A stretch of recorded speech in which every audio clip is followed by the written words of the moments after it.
Ya, ini kan diancam, Ulangi, Mas.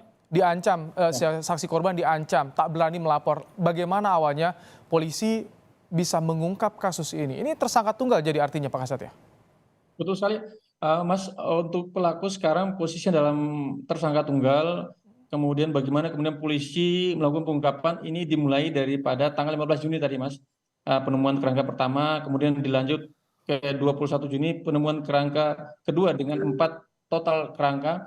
Dari situ kemudian pemeriksaan saksi-saksi, kemudian pemeriksaan forensik menyampaikan bahwa kami kemudian mengamankan di tanggal 23.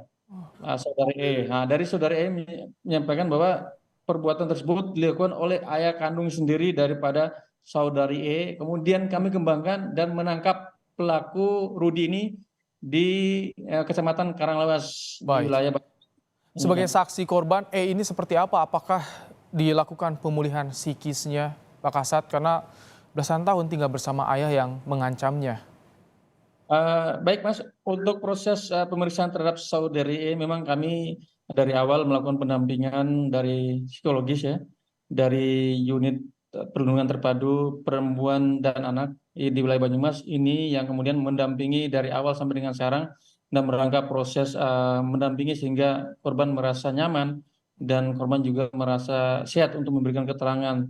Sejauh ini korban bisa dalam kondisi sehat, Mas, sehingga kami terus memantau dalam kondisi tersebut. Ya. Saat ini pelaku dijerat dengan pasal apa saja Pak Kasat?